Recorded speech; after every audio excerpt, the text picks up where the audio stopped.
చంద్రబాబు నాయుడు మొదటి నుంచి ఒక పద్ధతి ప్రకారాన్ని రాష్ట్రాన్ని దోచుకోవడం అని చెప్పేసి ప్లాన్ చేసుకునే చేస్తూ ఉన్నాడు. ప్రజలు పొరపాటు పడి ఆయన్ను ముఖ్యమంత్రిగా ఎన్నుకున్నామని చెప్పేసి అందరూ భావిస్తూ ఉన్నారు. అదే జరుగుతూ ఉంది.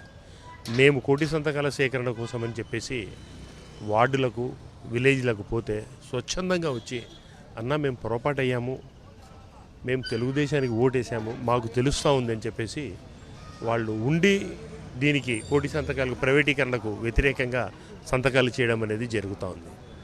నేను చంద్రబాబు నాయుడును మీ ద్వారా సూటిగా అడుగుతూ ఉన్నారు, మీ ధనదాహం దేంట్లోనో తీర్చుకోండి, కనీసం వైద్యకు విద్యకు ఆలోచన చేయండి. ప్రజల ప్రాణాలతో మీరు ఈ రకంగా ఆనుకోవడము ఎంత దుర్మార్గమైన ఎంత నీతిమాలిన చర్యగా మిమ్మల్ని నేను అడుగుతూ ఉన్నాను. మా జగనన్న ఒక్కటేసారి చెప్పాడు, ప్రైవేటీకరణ మానుకునేంత వరకు ఎటువంటి కార్యక్రమాన్ని చేస్తాము, రాబోయేది మా గవర్నమెంట్ వస్తే ఖచ్చితంగా మేము దాన్ని రద్దు చేస్తామని కూడా చెప్పడం జరిగింది. ఇదే తథ్యం, ఇదే జరుగుతోంది. నమస్కారం.